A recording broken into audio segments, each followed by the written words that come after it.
E se Jesus entrasse no vagão do metrô no horário mais caótico da sua vida, no exato momento em que você perdeu o emprego, a conta do aluguel vence amanhã e o celular acaba de morrer? O vagão balançava como um barco em mar revolto, cheio de corpos cansados e olhos vidrados. O ar era uma mistura pesada de suor, perfume barato e desespero silencioso. Entre todos, Carlos, de 28 anos, estava encostado na porta, segurando uma carta de demissão amassada no bolso. Seu rosto era uma máscara de derrota. A última entrevista de emprego havia sido um fracasso. O chefe dissera: "Você não se encaixa no perfil da empresa." Sua mente girava em torno de números: aluguel, luz, comida, a mensalidade da faculdade da irmã mais nova. Tudo desmoronando. Ele olhou ao redor. Pessoas com fones de ouvido, outras digitando freneticamente no celular, algumas dormindo em pé. Ninguém notava ninguém. A solidão era coletiva. Ele fechou os olhos, a fadiga dos últimos meses descarregando sobre seus ombros como um peso de concreto. Foi então que o ar mudou. Um frescor sutil, como após uma chuva de verão, invadiu o vagão abafado. E naquele instante, algo mudou no ar. Alguém estava ali. Alguém que não pertencia àquele cenário de cansaço urbano. Carlos abriu os olhos. O vagão continuava o mesmo, mas sua atenção foi capturada por um homem sentado no banco do fundo. Ele não lia jornal, não mexia no celular, não dormia. Apenas observava as pessoas com um olhar que era ao mesmo tempo profundamente triste e infinitamente amoroso. Seus traços eram simples, mas havia uma serenidade em seus ombros que contrastava com a postura curvada de todos os outros. Seu coração deu um salto. Aquele homem era diferente. Ele não parecia um passageiro comum. Parecia alguém que pertencia a outro lugar. O metrô parou em uma estação movimentada. Uma mulher com um bebê no colo e uma malha pesada entrou, cambaleando. Ela procurou um assento, mas todos estavam ocupados. Ninguém a notou. Ninguém se moveu. Foi então que o homem se levantou. "Por favor, sente-se aqui", ele disse à mulher. Sua voz era suave, mas cortou o ruído do vagão como um fio de seda. A mulher, surpresa e aliviada, aceitou com um aceno de cabeça exausto. O homem ficou de pé, segurando-se na barra de apoio. Seus olhos encontraram os de Carlos. Eram olhos que pareciam ver através de sua roupa social amarrotada, da carta de demissão no bolso, do desespero em seu coração. Às vezes, o maior milagre não é andar sobre as águas, mas ceder seu lugar no metrô. Se você já se sentiu invisível em meio à multidão, comenta: "Eu te vejo." Sua simples atenção pode ser um ato sagrado hoje. Carlos sentiu um frio na espinha. Quem era aquele homem que transformava um gesto comum em algo extraordinário? E por que seu simples olhar fazia o peso em seus ombros parecer um pouco mais leve? O homem permaneceu de pé, balançando suavemente com o movimento do metrô. Seu olhar não se desprendia de Carlos, mas não era invasivo.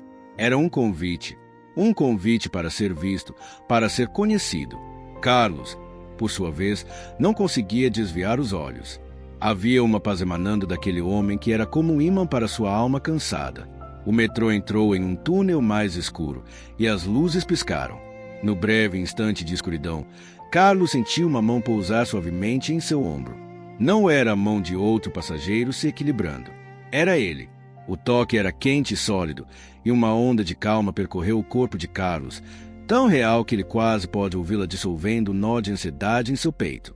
A escuridão passou, as luzes se estabilizaram e a mão se retirou. Mas o calor permaneceu. "O fardo é pesado, não é?" o homem perguntou. Sua voz um sussurro que só Carlos podia ouvir acima do ruído dos trilhos.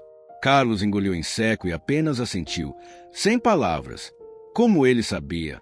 "Mas você não precisa carregá-lo sozinho", ele continuou, seus olhos cheios de uma compaixão que doía de tão genuína. "O meu jugo é suave e o meu fardo é leve." As palavras, familiares de uma infância distante na escola dominical, ecoaram de forma nova e viva. E se Jesus estivesse aqui, no metrô, era para lembrá-lo disso, que ele se importava não apenas com as grandes crises da vida, mas com o cansaço de uma terça-feira comum, com o desespero silencioso de um homem prestes a desistir. A revelação começou a rachar a armadura de Carlos. Quem era ele, realmente? O metrô emergiu do túnel, e a luz do fim da tarde inundou o vagão, envolvendo o homem em um halo dourado. Carlos olhou para ele, e todas as peças se encaixaram. A paz, a compaixão, as palavras, não havia mais dúvida. Ele não era um homem comum. Você, Carlos sussurrou, sua voz trêmula. Você é Jesus, não é? O homem não confirmou com palavras. Seu sorriso foi suave, seus olhos brilharam com um amor que era ao mesmo tempo antigo e eternamente novo. Era um olhar que via todas as suas falhas, todos os seus medos, e mesmo assim o aceitava completamente. Você não está sozinho, Carlos, ele disse, sua voz agora carregando a autoridade tranquila de quem comandava as tempestades. Cada lágrima que você derrama em segredo, eu vejo. Cada oração sussurrada no escuro, eu ouço. Você é meu, e eu nunca o abandonarei. Carlos sentiu as lágrimas finalmente escaparem. Elas não eram mais de desespero, mas de alívio, de ser visto, de ser conhecido, de ser amado, exatamente como estava, naquele vagão de metrô, à beira do colapso. A fé não é sobre ter todas as respostas, mas sobre saber em quem confiar quando você não tem nenhuma. Se você está carregando um fardo pesado demais, comenta, eu confio. Compartilhe esta verdade com alguém que precisa saber que não está sozinho na luta. Enquanto as lágrimas escorriam silenciosamente por seu rosto, Carlos sentiu um peso imenso se desprender de seus ombros. A situação ainda era a mesma, mas ele era diferente. Ele não estava mais sozinho. E naquele instante, isso fez toda a diferença. As lágrimas de Carlos secaram, deixando para trás uma serenidade que ele não conhecia. O metrô diminuiu a velocidade, aproximando-se de mais uma estação. Jesus olhou para a porta e então de volta para Carlos, seu olhar carregado de um significado profundo.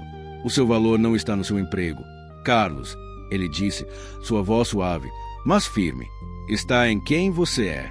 Um filho amado, um irmão dedicado, um homem que continua a lutar, mesmo quando as forças acabam. Essa perseverança é mais preciosa que qualquer título. Ele pausou, seus olhos parecendo ver o futuro. A porta que se fechou não era a única. Outras se abrirão. Confie. O metrô parou.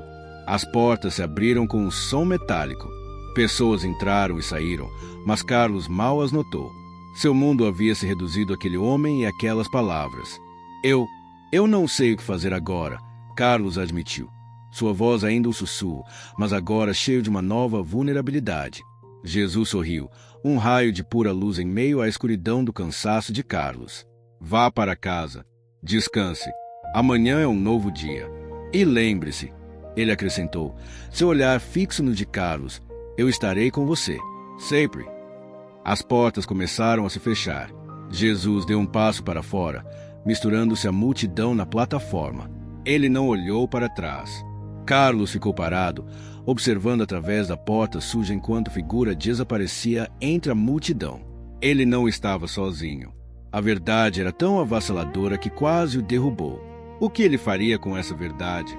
Como sua vida mudaria a partir daquele momento? O metrô arrancou, mas Carlos permaneceu imóvel, segurando a barra de apoio com uma mão firme. O barulho dos trilhos era o mesmo, o cheiro do vagão idêntico, mas tudo era diferente. A paz que ele sentia não era a ausência de problemas, mas a presença de uma certeza. Ele era amado, incondicionalmente. Ele olhou para sua própria reflexão na janela escura.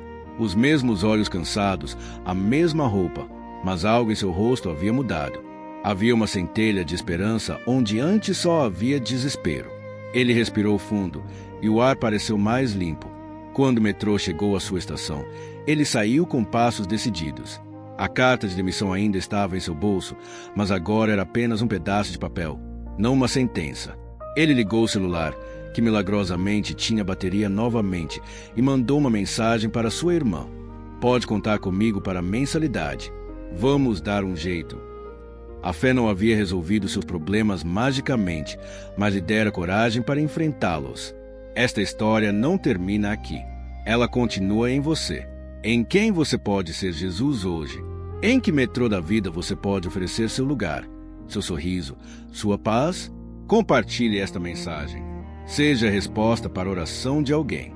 Porque, às vezes, o maior milagre é um coração disposto a ser as mãos e os pés de Cristo na terra. E eis que eu estou convosco todos os dias, até a consumação dos séculos. Mateus 28:20.